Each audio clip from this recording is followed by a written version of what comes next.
गुरुर्ब्रह्मा गुरुर्विष्णुः गुरुर्देवो महेश्वरः गुरुः साक्षात् परब्रह्म तस्मै श्री गुरवे नमः. तस्मै श्री गुरवे नमः. नमस्कार. 15व्या अध्यायाच्या प्रस्तावनेनंतर आता आपण ॲक्च्युअल 15व्या अध्यायाच्या श्लोकांना सुरुवात करू. तर ह्याच्यामध्ये भगवान सुरू करतात. मागच्या अध्यायामध्ये त्यांनी जे सांगितलं होतं ना तिथपासून पुढे. तो श्री भगवान उवाच ऊर्ध्वमूलम् अधः शाखम् अश्वत्थं प्राहुरव्ययम् छन्दांसि यस्य पर्णानि यस्तं वेद स वेदवेत्. असा श्लोक आहे. पहिला श्लोक. भगवान काय म्हणतात? Let's get into what Prabhupada has to say. प्रभुपादांचं जे ट्रान्सलेशन आहे त्याच्यामध्ये म्हणतात, the Supreme Personality of Godhead said, it is said that there is an imperishable banyan tree that has its roots upward and its branches down, and whose leaves are the Vedic hymns. One who knows this tree is the knower of the Vedas. म्हणजे ह्या जगाला अश्वत्थ वृक्ष म्हणजे banyan tree ह्याची उपमा दिलेली आहे. आणि तो वृक्ष कसा आहे? शीर्षासन केलं त्यांनी. त्याची सगळी मुळं वर आहेत आणि शाखा खाली आहेत. खाली शाखावरी मूळ नित्य अश्वत्थ बोलिला, ज्याच्या पानांमध्ये वेद जाणे तो वेद जाणतो. ज्याच्या पानांमध्ये वेद आहे म्हणजे वेदिक हिम्स, ही त्याची ब्युटी आहे, ही त्याची पानं आहेत. आणि हे जो ओळखतो, जो जगाला अशा प्रकारे ओळखतो, तो खरा ज्ञानी आहे, म्हणजे तो वेद जाणतो. Right? मुक्तछंदमध्ये किशोरजी आपले बंधू काय म्हणतात? भगवान काय म्हणाले की हा अश्वत्थ वृक्ष अव्यय म्हणवी, फांद्या खाली मुळे वर असावी, वेद या वृक्षाची पाने असती, हे जाणी त्यास ज्ञानी म्हणती. अश्वत्थ वृक्ष अव्यय. अव्यय म्हणजे तो कधीच कमी जास्त होत नाही, जसा आहे तसाच आहे. फांद्या खाली आहेत, मुळं वर आहेत, वेद या वृक्षाची पानं आहेत, आणि हे जो जाणतो त्याला आपण खरा ज्ञानी म्हणतो. मुळे ती वरी जात तो वृक्ष पार्थ, तयाच्याची शाखा ही खाली समस्त, व वेदांसी जाणाची पाने तयाची, जया ज्ञात हे सार्थ ज्ञानी ही तोची. मुळे ज्याची वर आहेत आणि पानं त्याची फांद्या सगळ्या खाली आहेत, असा जो वृक्ष आहे पार्थ, आणि ज्याची पानं वेदांच्या ऋचा आहेत, वेद म्हणजे त्याची पानं आहेत, असं जो जगाला जाणतो तो खरा ज्ञानी आहे. आपल्याला ज्ञानेश्वर महाराज सांगतील की खरा ज्ञानी म्हणजे कसा आहे तो इन द ज्ञानेश्वरी. त्यामुळे आपण एक एक एक एक ओवी बघू आणि त्यानुसार पलीकडे जाऊ. श्रीकृष्ण म्हणाले, ज्याचे मूळ ऊर्ध्वभागी आहे, ज्याच्या शाखा खाली आहेत, जो विनाशी म्हणजे अश्वत्थ दुसऱ्या दिवसापर्यंतही न टिकणारा आहे, तरी ज्याला अविनाशी अव्यय असं सामान्य जन म्हणतात, वेद ज्याची पाने आहेत, असा जो प्रपंचरूपी वृक्ष, त्याला जाणणारा म्हणजे या वृक्षाला मूल कारण परमपुरुष असून वृक्षरूपी विस्तार ही त्याची माया आहे आणि त्यापासून वस्तुतः भिन्न नाही, असं जाणणारा जो आहे तो खरा वेदवेत्ता अथवा ज्ञानी होय. तर हे मामा दांडेकरांचं ट्रान्सलेशन आहे संस्कृतमधनं मराठीतलं. ठीक आहे ना. आता आपण मराठी जी जुनी ज्ञानेश्वरी आहे त्याची जी भाषा आहे त्याचं जे मराठी ट्रान्सलेशन आहे ते बघू एक एक एक ओवी. मग म्हणे धनंजया, ते ऊर्ध्व गा तरु यया, येणे रुखेची का जया ऊर्ध्वता गमे. मग भगवान म्हणतात, हे अर्जुना, या संसार वृक्षाला ब्रह्म हे ऊर्ध्व म्हणजे वर आहे, आणि ब्रह्माच्या ठिकाणी ऊर्ध्वपणा खाली आलेल्या या संसार वृक्षामुळे वाटतोय. So it appears that Brahma is on top and this Maya or Vriksha is at the bottom. एरवी मध्योर्ध्व अध हे नाही जेथ भेद अद्वयासी एकवद जया ठाई. वास्तविक विचार केला तर ज्या ब्रह्माच्या ठिकाणी वरील मधला आणि खालचा असे भेद नाहीत, फार काय सांगावं, ज्याच्या ठिकाणी दुसरं नाही अशाविषयी एकवाक्यता आहे. आपल्या अद्वैतामध्ये आपण काय म्हणतो की एकच तत्व आहे जे अनेक रूपांनी नटलेलं आहे असं भासतंय. It only appears. ते आहे असं नाहीये. ते व्यावहारिक जगामध्ये आहे, परंतु खरोखरीच ते नाहीये. ते फक्त आहे असं वाटतंय. जो नाही किजता नादू, जो असौरभ्य मकरंदू, जो अंगाथिला आनंदू सुरते विण. जो कानाला न होणारा नाद, जो कानाला विषय न होणारा नाद आणि नाकाने सुवास न घेता येण्यासारखा मकरंद आणि मैथुनादी साधनाशिवाय असलेला मूर्तिमंत आनंद होय. कानाला विषय न होणारा नाद. आपल्याला समजा चांगलं संगीत ऐकू आलं तर आपल्याला चांगलं वाटतं, परंतु तो आवाज नाही ऐकू आला तर नाही ऐकू येणार. सो कानाला जो विषय आहे तो नाद आहे, परंतु हा जो आनंद आहे तो आनंद कानामध्ये नाद ऐकू येतो, त्यांनी जो आनंद होतो त्याच्यापेक्षा, किंवा नाकाने जो सुवास घेतल्यावर आनंद होतो त्या आनंदापेक्षा आणि मैथुनादी साधनाशिवाय असलेला, म्हणजे काय की कुठल्याही गोष्टी, दोन गोष्टी एकत्र आल्यानंतर जो काही आनंद होतो त्याच्याशिवाय जो आनंद आपल्याला मिळू शकतो, तो जो मूर्तिमंत आनंद आहे, तो म्हणजे ब्रह्मानंद आहे. ठीक आहे. जया जे आऱ्हा परवते, जया जे पुढे मागवते, दिसते विण दिसते अदृश्य जे. ज्याला जे अलीकडे आणि पलीकडे आहे, ज्याला जे पुढे आणि मागे आहे, आणि पाहणाऱ्या वाचून जे पाहणं आहे, आणि स्वभावतः इंद्रियांना जे अगोचर आहे, म्हणजे आपल्या इंद्रियांनी आपल्याला समजेल अशी ती वस्तू वस्तू नाही आहे. अगोचर म्हणजे कळू शकणार नाही असं. इंद्रियांना जे अगोचर आहे. उपाधीचा दुसरा घालिता वो पसरा, नामरूपाचा संसारा होय जयाते. ज्या ब्रह्माच्या ठिकाणी मायोपाधीचा दुसरा संबंध कल्पिला असता नामरूपाचा व्यवहार होतो. सो नामरूपाचा व्यवहार कधी होतो? जर त्या ब्रह्माच्या ठिकाणी मायोपाधीचा दुसरा संबंध कल्पिला असता. Wien we think that Brahma is superimposed with माया, तेव्हा जे दिसतं त्याला जग म्हणतो. नामरूपाचा व्यवहार म्हणजे जग. बाहेर जे दिसतं ते रूप, आणि त्याचं आपल्या मनामध्ये असलेलं जे नाम आहे ते नाम. म्हणजे तुमच्या समोर तुमचा फोन ठेवलेला असेल ना, किंवा तुमचा लॅपटॉप ठेवलेला असेल, टॅबलेट ठेवलेली असेल, आयपॅड असेल, व्हॉट एव्हर, तर ती झाली वस्तू. ठीक आहे, म्हणजे ते झालं रूप. आणि त्याला फोन म्हणतात, टॅबलेट म्हणतात, किंवा लॅपटॉप म्हणतात, आयपॅड म्हणतात. हे झालं नाम. हे नाम कुठे आहे? हे नाम आपल्या मनात आहे. आणि रूप कुठे आहे? ते बाहेर आहे. तर जेव्हा हा नामरूपाचा व्यवहार होतो तेव्हा जे दिसतं, जे भासतं, त्याला म्हणतात जग. ज्ञातृज्ञेयाविहीन नुसधेची जे ज्ञान, सुखा भरले गगन गाळी वजे. जे ब्रह्म ज्ञाता आणि ज्ञेय ह्या वाचून केवळ ज्ञान मात्र आहे, आणि जे ब्रह्म आकाशातून गाळलेलं, म्हणजे आकाशापासून सूक्ष्म असून जे सुखाने भरलेलं आहे. जे ब्रह्म आकाशातून गाळलेलं म्हणजे आकाशापासून सूक्ष्म असून जे सुखाने भरलेलं आहे.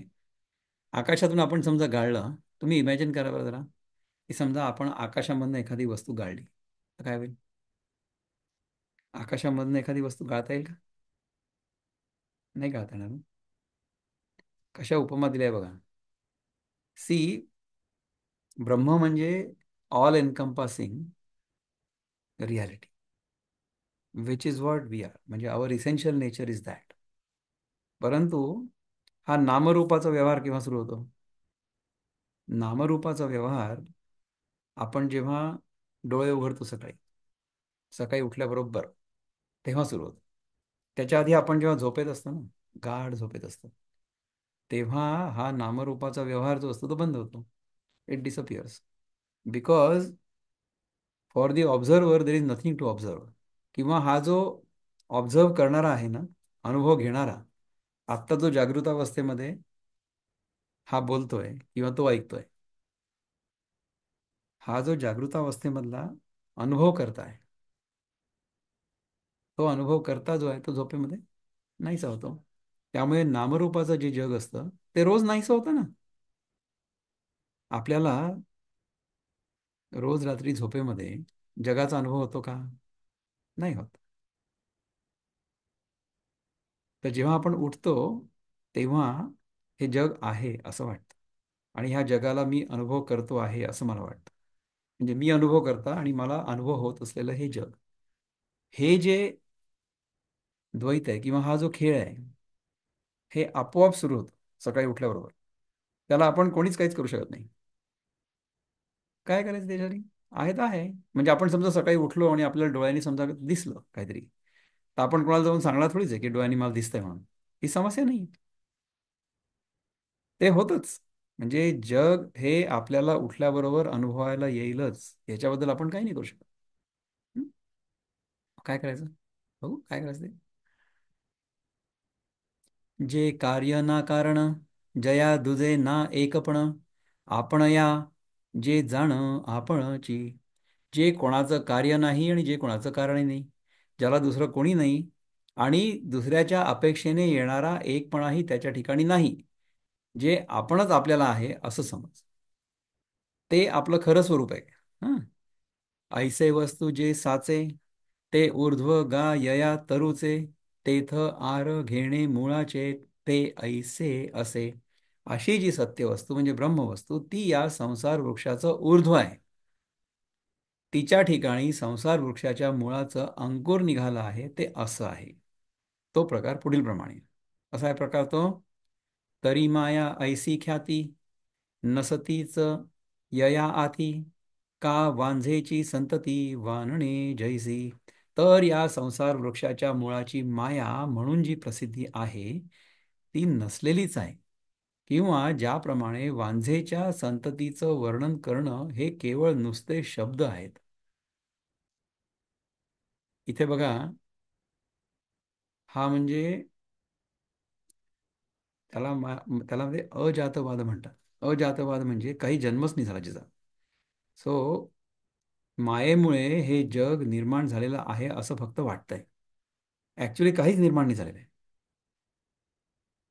आपण जेव्हा झोपेतून डोळे उघडतो तेव्हा काय होतं? पहिल्यांदा पहिल्यांदा हे होतं की हा देह मी आहे असं आपल्याला वाटतं. So we come in to body identification first. Unless we come in to body identification, there will be no experience of the world. कारण की झोपेमध्ये आपलं बॉडी आयडेंटिफिकेशन नसतं. झोपेमध्ये ह्या शरीराशी आपलं तादात्म्य नसतं. आपला हा देह जो आहे ना तो पलंगावर पडलेला असतो, पण आपण त्या देहाशी अहमभावाने चिकटलेलो नसतो. So we don't have any awareness that I am this body when we are in deep sleep. परंतु जेव्हा आपण जागे होतो तेव्हा आपण ह्या देहामध्ये आहोत आणि हा देहच आपण आहोत असं आपल्याला वाटायला लागतं. एव्हरी मॉर्निंग, रोज होतं हेच. जोपर्यंत ते होत नाही ना पहिले, तोपर्यंत मी या देहामध्ये राहणारा एक जीव, आणि मला या देहाच्या माध्यमातून दिसणारं हे जग, डोळ्यांनी दिसतंय, कानाने ऐकू येतंय, नाकाने वास येतोय, जिभेने चव घेता येते आणि हाताने स्पर्श पण होतोय. शब्द स्पर्श रूप रसगंध या पाचही संवेदनांच्या मार्फत जगाचा अनुभव मला सकाळी उठल्याबरोबर यायला सुरुवात होते. त्याच्या आधी काहीच नसतं. तर जी वस्तू झोपेमध्ये नाहीशी होते आणि आपण उठल्यानंतर पुन्हा प्रगट होते, कायमची नाही राहत आपल्यासाठी. आणि आपल्याला आपल्या स्वतःच्या अनुभवाच्या व्यतिरिक्त दुसरं काहीच माहित नाहीये. तर ती वस्तू आपण जर अनुभव करता झालो तरच अनुभवायला येत, नाही तर नाही येत. तर जी वस्तू विशिष्ट परिस्थितीमध्येच आपल्याला अनुभवायला येऊ शकते, जी नेहमी अनुभवायला येऊ शकत नाही, ती वस्तू तेवढी सत्य नाही आहे जेवढी माझी स्वतःबद्दलची जाणीव आहे. माझी जी स्वतःबद्दलची जाणीव आहे ती नेहमी तशीच असते, तिच्यामध्ये कुठल्याही प्रकारची घटही नाही होत आणि वाढही नाही होत. So my awareness of my on being always exist infinitely. त्याच्यामध्ये आपण काही मिळवू नाही शकत आणि त्यातून आपण काही काढू पण नाही शकत. ते आपलं खरं स्वरूप आहे. त्याच्यामध्ये हे जे जग आहे मायावी, ते आहे असं वाटतं. Actually nothing is created. ज्याप्रमाणे वांझेच्या संततीचं वर्णन करणं हे केवळ नुसते शब्द आहेत. वांझेला संतती होऊ शकते का? Somebody who cannot have a child, if we start talking about her child, it's not possible. तैशी सतना असत होये, जे विचाराचे नाम नास न साहे, ऐसे या परीची आहे अनादी म्हणती. त्याप्रमाणे जी माया आहे म्हणता येणार नाही आणि नाही म्हणता येत नाही. कारण आहे म्हणावं तर विचाराने तिचा बाध होतो आणि नाही म्हणावं तर जगत कार्यावरून ती असावी असं तिचं अनुमान करता येतं.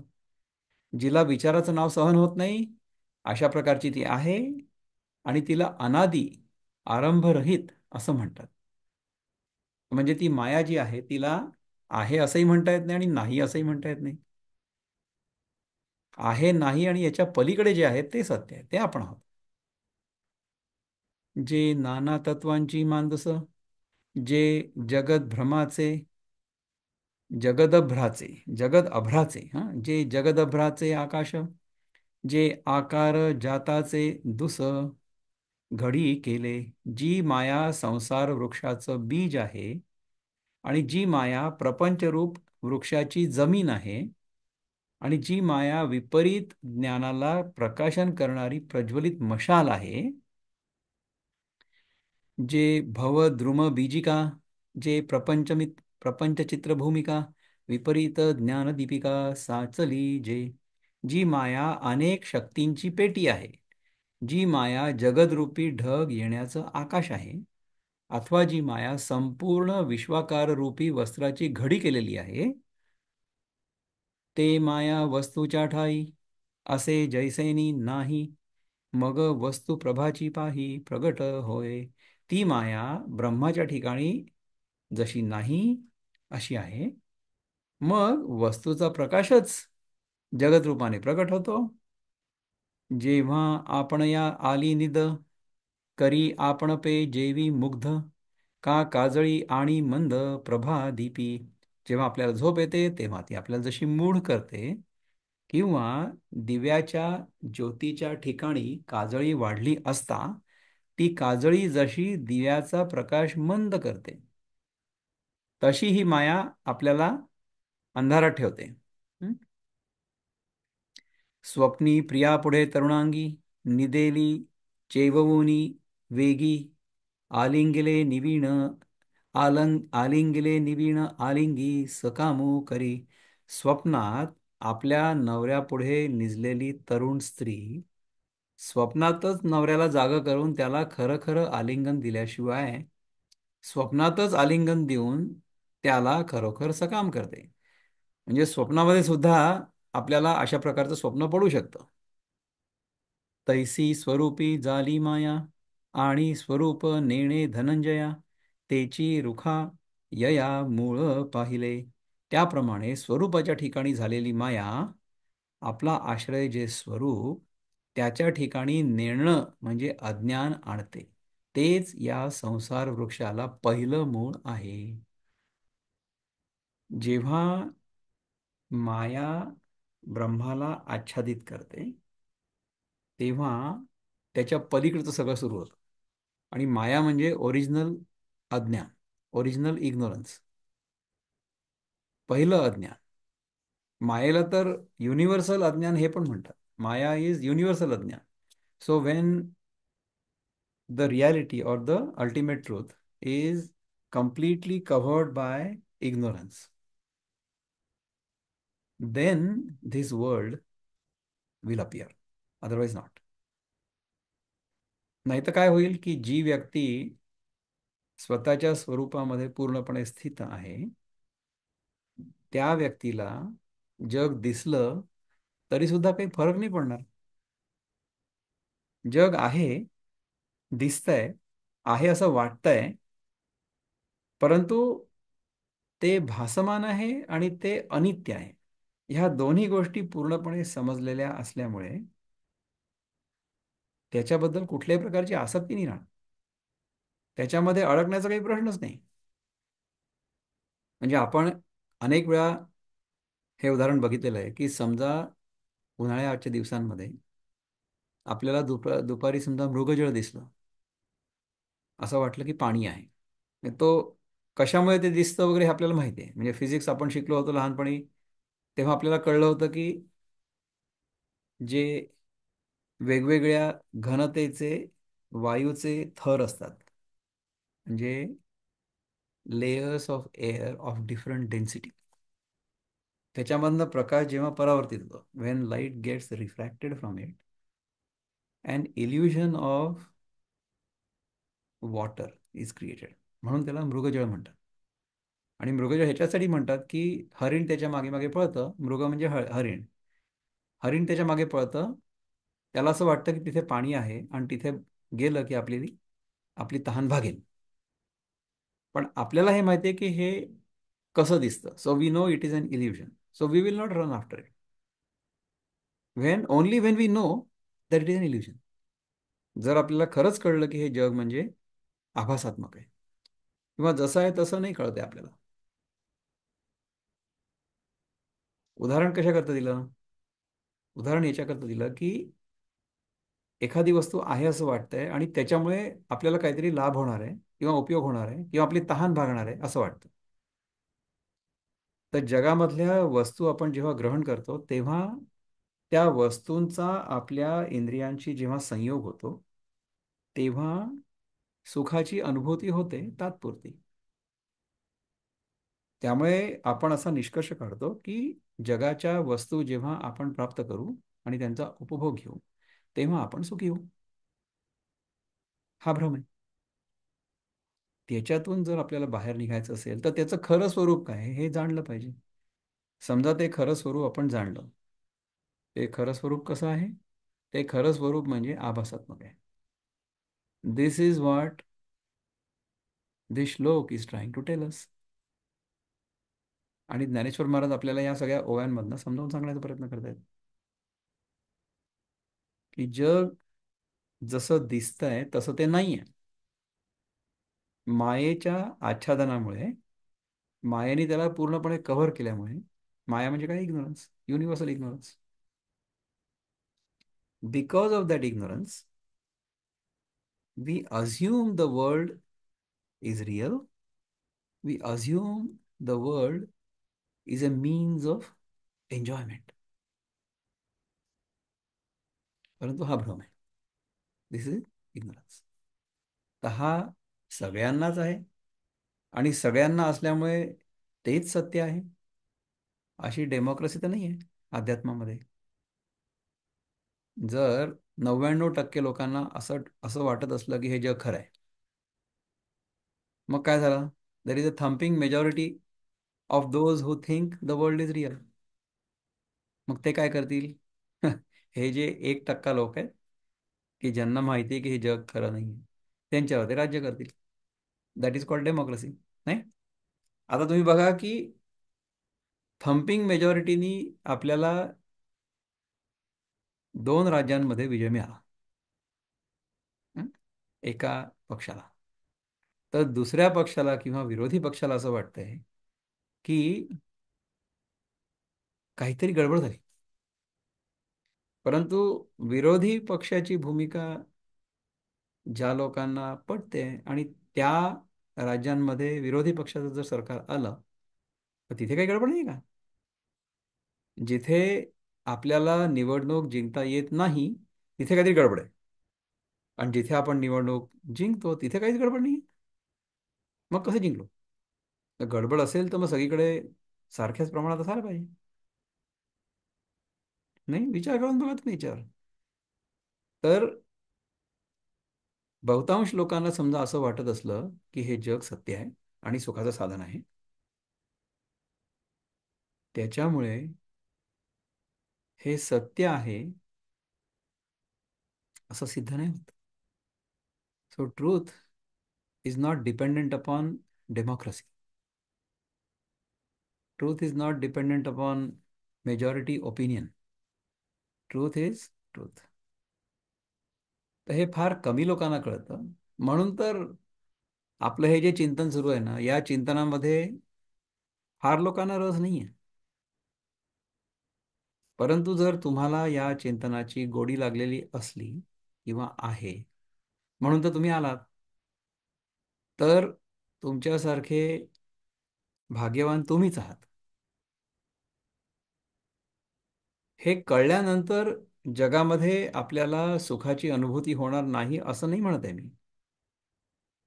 हे सगळं चिंतन केल्यानंतर आपल्याला जेव्हा भूक लागलेली असेल, तेव्हा समजा उत्तम चविष्ट अन्न आपल्यासमोर आलं, तर त्या अन्नाचा आस्वाद आपल्याला तेवढाच चांगला घेता येईल जेवढा ज्याला हे सगळं माहिती नाही आहे त्याला घेता येईल. परंतु तो आस्वाद किती घ्यावा आणि किती घेतल्यानंतर थांबावं, हे जर आपण हे चिंतन करत असू तर सहजपणे करू शकू. पण जर हे आपल्याला समजलं नसेल, तर मग आपण त्या आस्वादाचा अतिरेक करू आणि त्याच्यामुळे मग दुःख भोगू. दुःख भोगणं कोणाला हवंय? कोणालाच नको. परंतु दुःख येऊ नये आपल्या जीवनामध्ये, त्याच्यासाठी आपण कुठल्या प्रकारच्या नियमांनुसार, शिस्तीनुसार, डिसिप्लिननुसार राहणं आवश्यक आहे. ते आपण करायला तयार नाही. ते जर आपण करू शकलो तर मग दुःख कोणाला होणार? नाही होणार.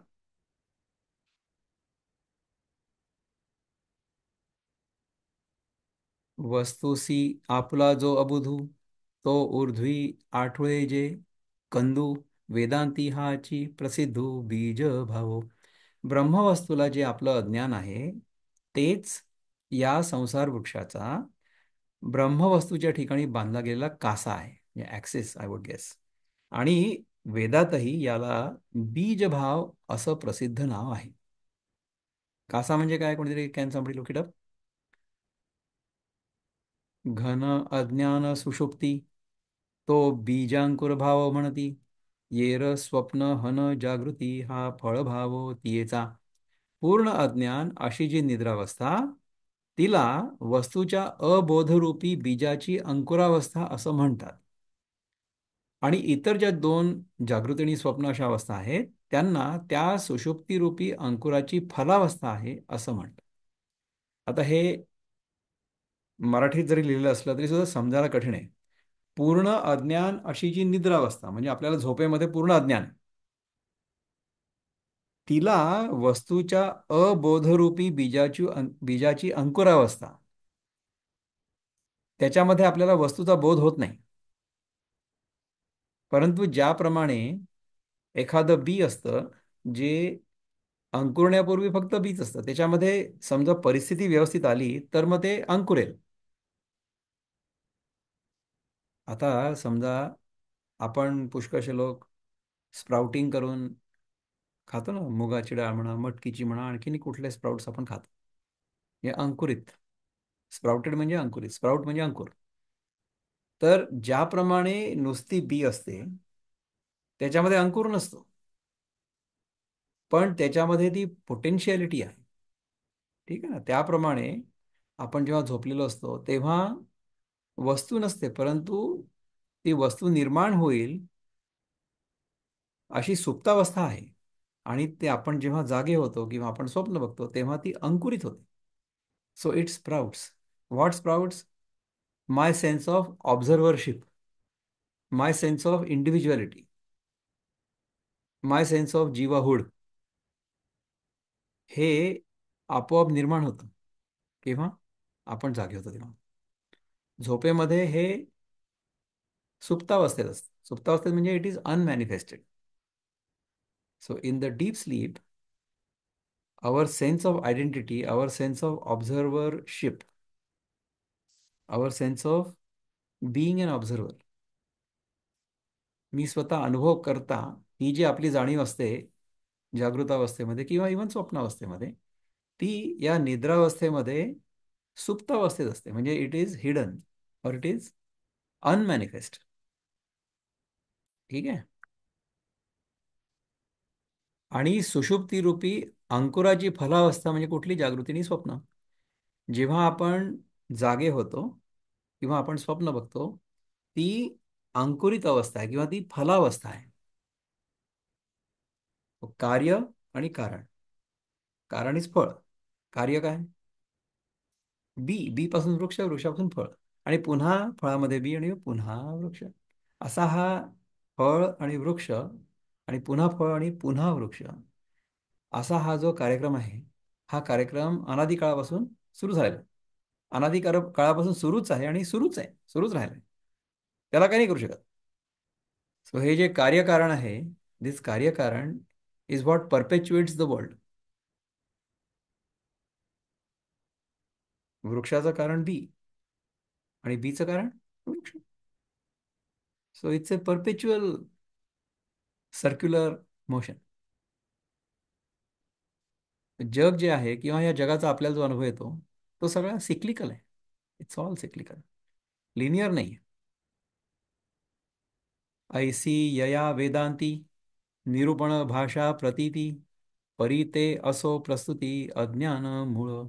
वेदांतामध्ये प्रतिपादन करायच्या भाषेत या संज्ञांना म्हणजे डेफिनिशन्स वरील प्रमाणे प्रसिद्धी आहे. परंतु ते राहू दे. या सर्वांना कारण अज्ञान आहे. ते ऊर्ध्व आत्मा निर्मळे, अधोर्ध्व सुचितीमुळे, बळीया बांधोनियाळे माया योगाचे. त्या उपाधिरहित आणि सर्वांच्या पलीकडे असलेल्या चैतन्याच्या ठिकाणी मायेचा दृढ संबंध होणं हे आळं तयार होऊन त्यातील मुळे संसार वृक्षाचा खालचा आणि वरचा भाग दाखवतात. आळं म्हणजे काय माहिती आहे का?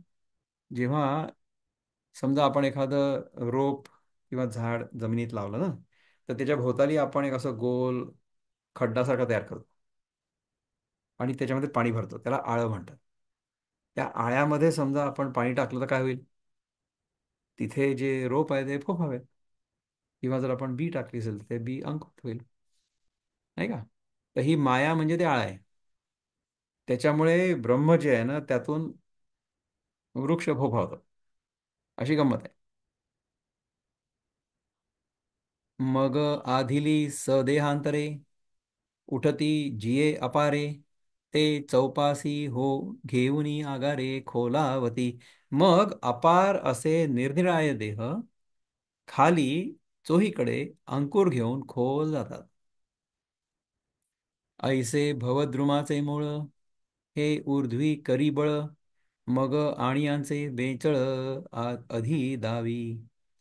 असं जे संसार वृक्षाचं मूळ म्हणजे माया, ते वरच्या बाजूला ब्रह्माच्या ठिकाणी बळ बांधण्यास लागलं म्हणजे मग अग्राचे जुंबाडे खाली येतात.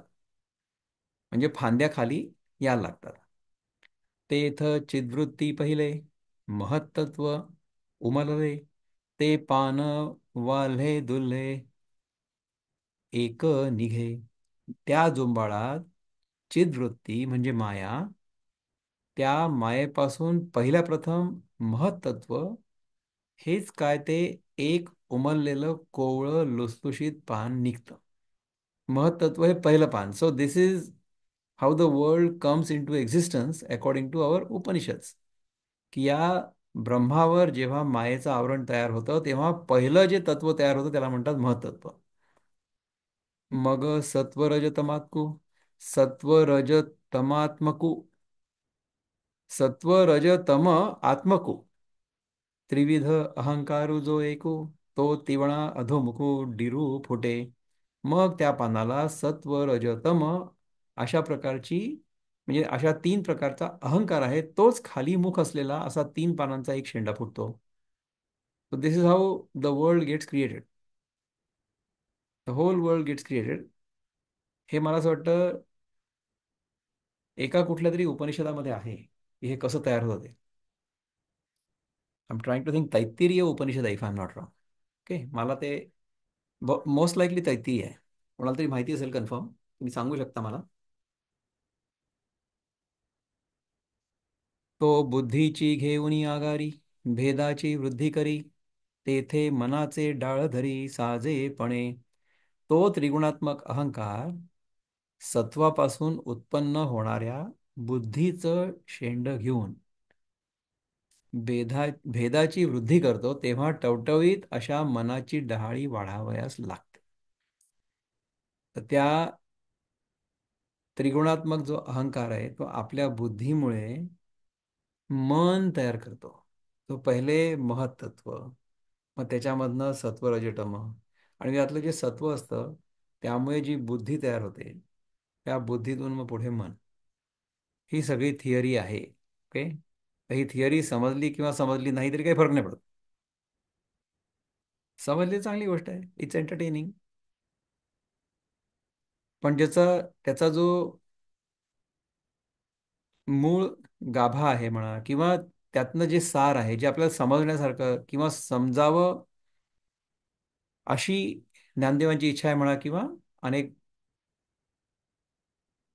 गुरु लोकांची इच्छा आहे, आपण त्यातनं काय समजायला पाहिजे ते सार रूप जे आहे ना, ते पण मी तुम्हाला हा श्लोक समजा आपला संपल्यानंतर, म्हणजे ह्याच्यामधल्या ज्या ओव्या आहेत त्या सगळ्या आपल्या वाचून झाल्यानंतर मला जे ह्याचं सार रूप जाणवतं किंवा वाटतं ते मी तुम्हाला सांगेन.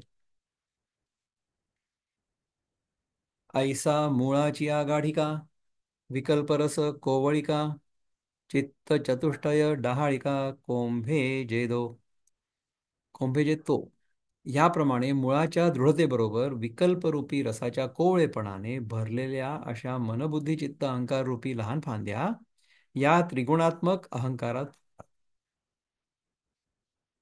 महत्त्व त्याच्यातनं त्रिगुण, आणि त्याच्यातनं सत्वगुणातनं काय निघतं, बुद्धी. आणि मुळाच्या दृढतेबरोबर विकल्परूपी रसाच्या कोवळेपणा, विकल्परूपी म्हणजे त्यातनं वेगवेगळ्या गोष्टी तयार होतात. So there are choices. विकल्प म्हणजे चॉईस, किंवा विकल्प म्हणजे डिफरन्सिएशन किंवा different things that come out. तर अशा मनबुद्धी चित्त अहंकार रूपी लहान फांद्या ह्या त्रिगुणात्मक अहंकारात फुटतात. मग आकाश वायू द्योतक आप पृथ्वी हे पाच फोक, महाभूतांचे सरोख सरळे होती. मग तामस अहंकारापासून उत्पन्न होणाऱ्या आकाश वायू तेज उदक आणि पृथ्वी या पंचमहाभूतांचे फोक सरळ जोराने फुटतात. आता बघा की सत्वगुण जो आहे ना, त्या सत्वगुणाच्या प्रभावामुळे आपले मनबुद्धी चित्त अहंकार, म्हणजे the sentient aspect of creation gets created through सत्वगुण. आणि जो ऑब्झर्वेबल युनिवर्स आहे किंवा जी जड सृष्टी आहे, whatever this sentient principle can observe, म्हणजे जाणीव असलेली जी सृष्टी आहे तिला जाणीव होणारी जी सृष्टी आहे ती नंतर तयार होते. तो पहिले मनबुद्धी चित्त अहंकार तयार होतात, आणि नंतर मग जो तमोगुणी ऍस्पेक्ट आहे महत्त्वाचा, त्याच्यातून हे सगळं जग तयार होतं, म्हणजे पंचमहाभूतांचं जग. आकाश, वायू, तेज, जल आणि पृथ्वी, ह्या पंचमहाभूतांपासून जी तयार होते सृष्टी ती नंतर तयार होते. That gets created out of the tamoguna aspect. From sattvaguna aspect the sentient observer जे आहे ना, सेन्शियंट वर्ल्ड, म्हणजे जाणीव असलेली जी सृष्टी आहे ती सत्वगुणापासून तयार होते. आणि तमोगुणापासून हे पंचमहाभूत तयार होतात. Let's see what happens further. तैसी श्रोत्रादी तन्मात्रे तिये अंगवसा गर्भपत्रे लुळलुळीते विचित्रे उमळती गा. त्याचप्रमाणे श्रोत्रादी पंच ज्ञानेंद्रिये आणि सूक्ष्म विषय ती ढगाळ्यांच्या शेवटास असलेली पूर्णपणे न उमललेली लुसलुशीत व एकसारखी एक नसलेली पानं व्यक्त होतात. ढगाळ्यांच्या शेवटास असलेली पूर्णपणे न उमललेली म्हणजे ढगाळ्या म्हणजे आय गेस ब्रँचेस असं आपण म्हणू इथे. हं? तर ह्या वृक्षाच्या ब्रँचेसना पलीकडे जी लुसलुशीत आणि एकसारखी एक नसलेली पानं व्यक्त होतात ती कुठली आहे? ती पंचज्ञानेंद्रिय सूक्ष्म विषय अशी ती वेगवेगळी पानं आहेत. आपल्याला काय शिकतोय आपण की जगाचं स्वरूप जे आहे त्याला जी पानं आहेत ती म्हणजे वेदांच्या ऋचा. अशा प्रकारे हे जग अस्तित्वात आहे असं आपल्याला वाटतं. तेथ शब्दांकुर वरी पडी श्रोत्रा वाढी देवडी होता करीत कांडी आकांक्षेची. तेव्हा शब्दांकुरांपर्यंत श्रोत्राची मोठी वाढ होत असता श्रोत्रेंद्रिय हे विषयाविषयीच्या आशेचे कांडे तयार करते. आता शब्दांकुरांपर्यंत श्रोत्राची मोठी वाढ होत असता आपल्याकडे जे श्रोत्रेंद्रिय आहे ना, श्रोत्रेंद्रिय म्हणजे काय? आपले कान. कानाला आपल्याला शब्द ऐकू येतो. ऍक्च्युअल जो शब्द आहे, आता तुम्हाला कानाने शब्द ऐकू येतोय म्हणजे माझ्या तोंडातनं जो निघतोय शब्द तो तुम्हाला ऐकू येतोय, राईट? त्याच्यासाठी माझ्या तोंडातनं शब्द निघाला पाहिजे ना. शब्द म्हणजे जस्ट साऊंड. शब्द या शब्दाचा अर्थ इथे साऊंड एवढाच आहे फक्त. शब्द मीन्स एनी साऊंड. शब्द म्हणजे आपण तो शब्द ज्या अर्थाने घेतो की टेलिफोन हा एक शब्द आहे किंवा लॅपटॉप हा एक शब्द आहे किंवा आपलं शरीर जे आहे हा एक शब्द आहे, असा शब्द नाही. शब्द म्हणजे ओनली द साऊंड. तर श्रोत्रेंद्रिय पहिले तयार होतं आणि नंतर शब्द हा त्याचा विषय ते नंतर तयार होतं. पुरुष सूक्त जर आपण बघितलं ना, त्या पुरुष सूक्तामध्ये सुद्धा असंच आहे की चक्षौ सूर्यो अजायत चंद्रमा मनसो जाया. सी, हा जो सूर्य आहे बाहेरचा, हा सूर्य जेव्हा आपली बघण्याची क्षमता निर्माण होते तेव्हाच आपल्यासाठी तयार होतो. So the sun is created by the eyesight I have, not the other way round. म्हणजे कसं झालं की पहिले जे ब्रह्मतत्व होतं ते मायेच्या आच्छादनामुळे महत्तत्वामध्ये अपियर झालं आणि मग त्याच्यातनं जे सत्व रज तम गुण होते त्यापैकी सत्वामधनं sentient aspect of universe came about आणि त्याच्यामधनं मग आता पंचेंद्रिय निर्माण झाली. व्हेरॅज जे इनसेन्शियंट ब्रँच होती त्याच्यातनं विषय निर्माण झाले. कुठले? शब्द स्पर्श रूप रसगंध. म्हणजे ज्या गोष्टींमुळे आपल्याला अनुभव आल्यानंतर हे सगळं कळतं त्या सगळ्या जड वस्तू विषय ते सगळे तयार झाले.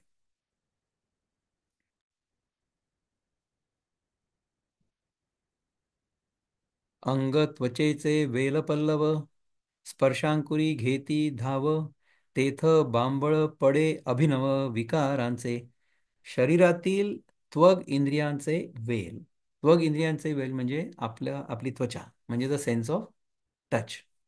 त्वगेंद्रियाचे वेल आणि पाने स्पर्शांकुरापर्यंत धाव घेतात. म्हणजे आपल्याला कुठल्याही वस्तूला हात लावा असं वाटतं. पुष्कळदा काय होतं माहिती आहे का? आपल्याला जेव्हा एखादी नवीन गोष्ट दिसते ना, आपण कोणाच्या घरी जातो समजा किंवा कोणी लोक आपल्या घरी येतात आणि त्यांना आपल्या घरी असलेली एखादी वस्तू, समजा आपण वॉल हँगिंग वगैरे असेल किंवा चित्र असेल किंवा एखादं स्कल्पचर असेल किंवा एखादी मूर्ती असेल, तुम्ही बघा पुष्कळ लोकांना अशी सवय असते की ते जाऊन त्या वस्तूला हात लावतात. का बरं लावतात? कारण की हात लावल्यानंतर स्पर्शेंद्रिय जे आहे ना ते आपलं ऍक्टिव्हेट होतं. त्याला त्वग म्हटलंय. त्वगेंद्रिय म्हणजे त्वचा. त्वचा आणि इंद्रिय याला म्हणतात त्वगेंद्रिय म्हणजे स्किन. तर ज्यांनी आपल्याला स्पर्शाचा अनुभव होतो ते त्वगेंद्रिय. त्या त्वगेंद्रियाबद्दल काय म्हणतात पहा. शरीरातील त्वगिंद्रियाचे वेल आणि पाने स्पर्शांकुरापर्यंत धाव घेतात. म्हणजे आपल्याला प्रत्येक गोष्टीला हात लावून बघावं वाटतो. त्यावेळी नव्या नव्या विकारांची पुष्कळ वृद्धी होते. मी तुम्हाला सांगू का की आपण जितक्या वस्तूंना स्पर्श करतो ना, तितक्या स्पर्शांचे संस्कार तयार होतात आपल्या अनुभवामध्ये. So the more things we touch. त्यामुळे पुष्कळ लोक ना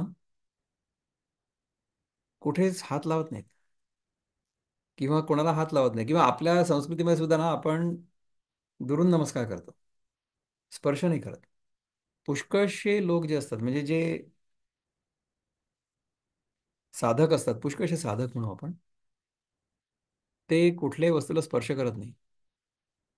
तुम्हाला माहिती आहे का की ब्राह्मण माणसाला जर पौरोहित्य केल्यानंतर दक्षिणा घ्यायची असेल तर यजमानाकडनं ब्राह्मण पैसे हातात नाही घेणार.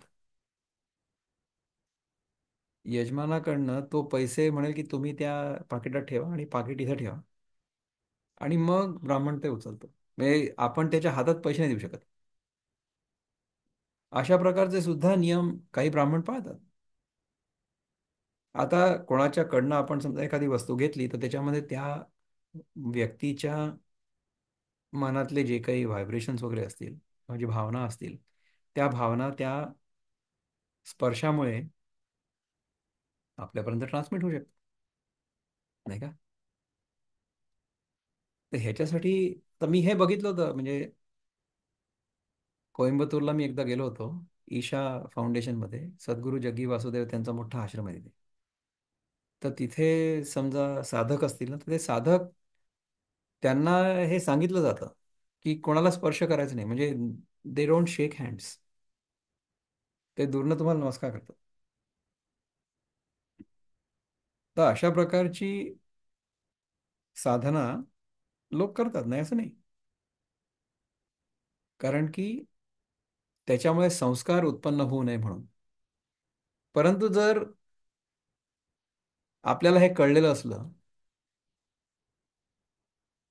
की हे सगळं जे आपल्याला अनुभवायला ते सगळं आभासात्मकच तर आहे. It's only an illusion.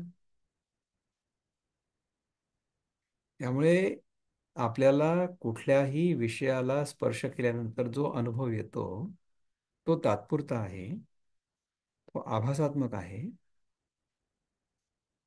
त्याच्याबद्दल कुठल्याही प्रकारची आसक्ती जर नसली किंवा त्याच्यामध्ये एन्जॉयमेंटची भावना नसली तर त्याचा परिणाम आपल्यावर व्हायला नको.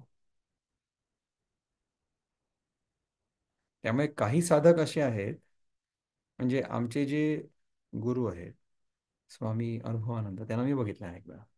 तर त्यांच्या ओळखीची जर व्यक्ती असेल तर त्या व्यक्तीला ते आलिंगन देतात. असा काही त्यांच्या जीवनामध्ये मी नियम बघितलेला नाहीये. का बरं? कारण की स्वामीजी अद्वैत निष्ठ आहेत. काही बोलायचं का कोणाला? Anybody wants to say anything? Sameer सुपणे.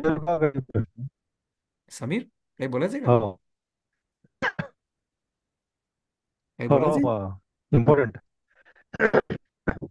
Your bandwidth is very very low, त्यामुळे आपल्याला आवाज ऐकू येत नाही. आता इट्स ओके, गो हेड. बघू, आम्हाला ऐकू आलं तर उत्तर द्यायचा प्रयत्न करू. आता मग थोडं तिकडे. जिथे नेटवर्क चांगला असेल तिथे आपण जाऊन बसा, म्हणजे मग आपल्याला बोलता येईल.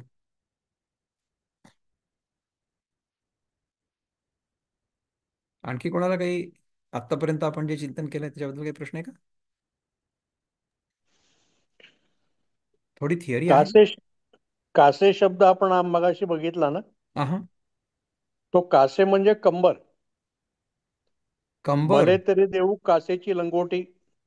अच्छा अच्छा, हा कासे म्हणजे कंबर. पण त्या कमरेला आपण बांधतो वस्तू, त्यामुळे that is like the aadhaar for everything, right? हा हा, कमरेला आधार. सो इन अ सेन्स, समजा आपण if you look at a wheel for example, म्हणजे समजा आपण नाही, चाक. व्हील तर तो ऍक्सिस आपण म्हणतो. ॲक्सिस, हा त्याला आस एक्झॅक्टली. म्हणतात. हा त्याला कास आस म्हणजे, म्हणतात. ओके.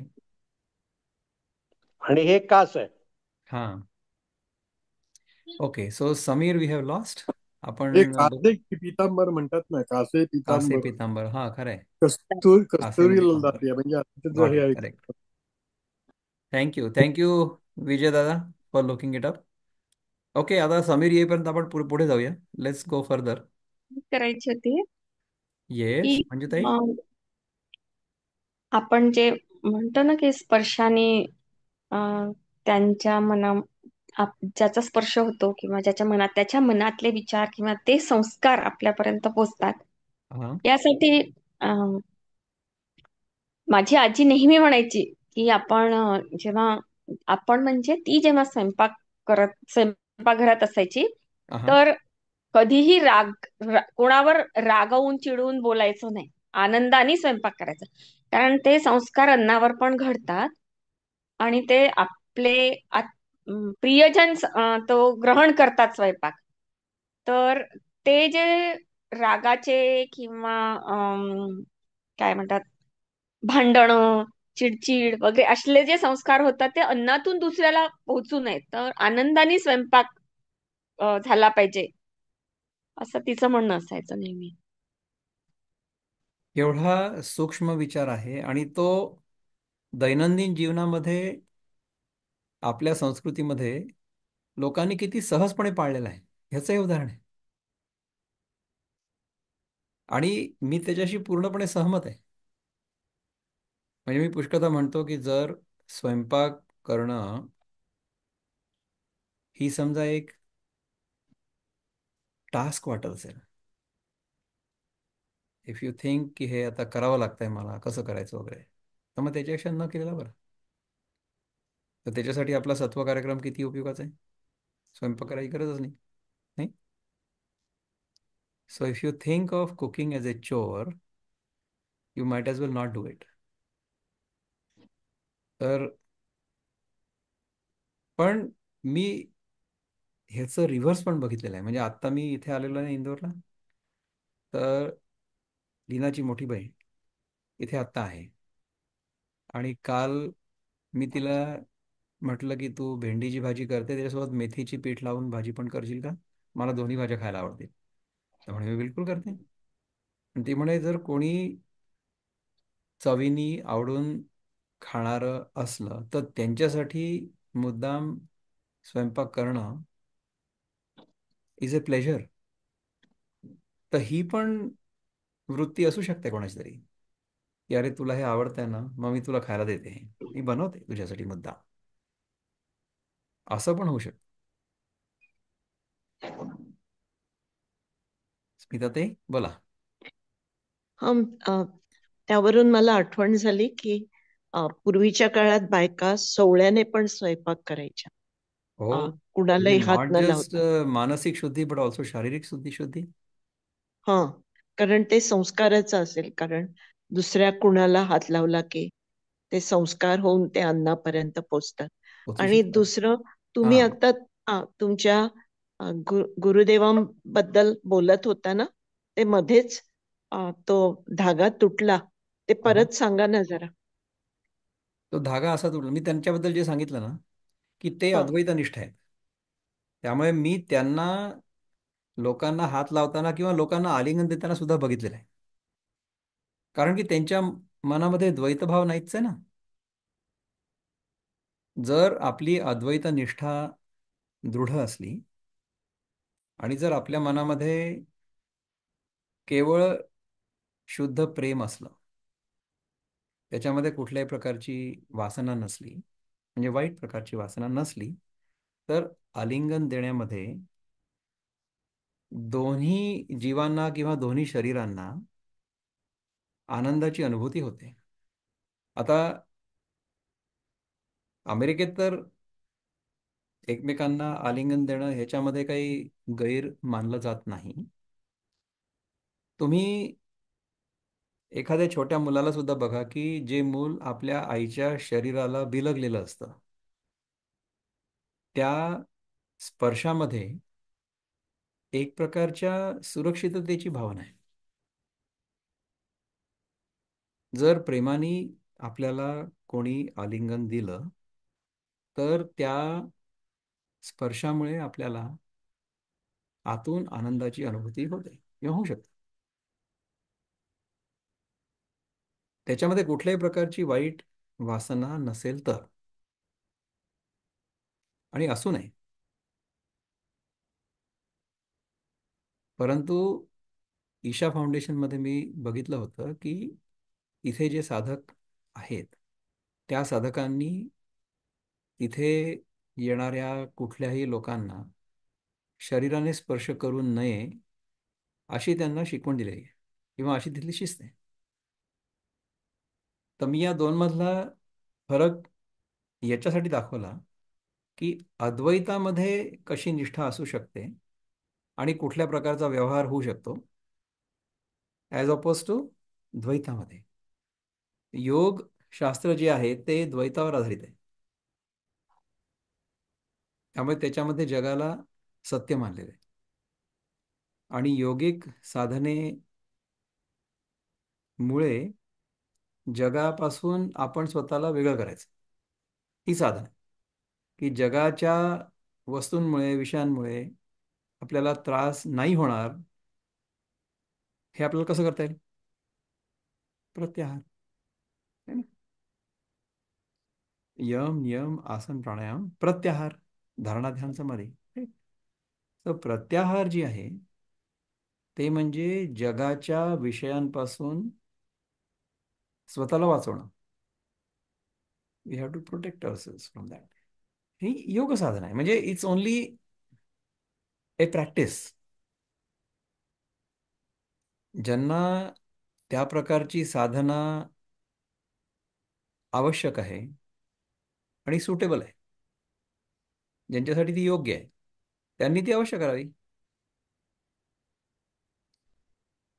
जर एखाद्या व्यक्तीला स्पर्श केल्यामुळे आपल्या चित्तामध्ये वृत्ती उठत असतील आणि त्या वृत्तींमुळे आपल्याला सुख किंवा दुःख यांची अनुभूती होत असेल, त्याच्यामुळे जर आपलं मन डिस्टर्ब होत असेल, अशांत होत असेल, तर आलिंगन न देणं हे उपयुक्त आहे. बोला अस्मिताताई. So it depends on the person and the situation. And the circumstances. कारण राईट, कारण आलिंगन एखादा माणूस जर फार दुःखी कष्टी असेल आणि आपण त्याला म्हणजे नुसतं जरी आलिंगन दिलं तरी ते शब्दापलीकडचं असतं आणि that can be very comforting. Absolutely, absolutely. आणि आलिंगन शुड हॅपन उत्स्फूर्तपणे. म्हणजे इव्हन सद्गुरू जग्गी वासुदेव सांगतात की an embrace should simply happen. It should not be manufactured. तसं नाही झालं पाहिजे. आपल्या मनामध्ये जर खरंच प्रेम असेल आणि ते खरं प्रेम जर आलिंगनाच्या रूपाने प्रकट होत असेल तर त्याला हरकत काहीच नाही. परंतु तेवढी चित्ताची शुद्धी आवश्यक आहे. आत्तापर्यंत आपण 100व्या ओवीपर्यंत आलो होतो. आपण 100 हा चांगला आकडा आहे, तिथे आपण थांबू. 100व्या ओवीपासून पुढे आपण पुढच्या आजपासून पुन्हा सुरू. ठीक आहे. ओम पूर्णमदः पूर्णमिदं पूर्णात् पूर्णमुदच्यते पूर्णस्य पूर्णमादाय पूर्णमेवावशिष्यते. ओम शांति शांति शांति. हरि ओम. श्री गुरुभ्यो नमः. हरि ओम. नमस्कार.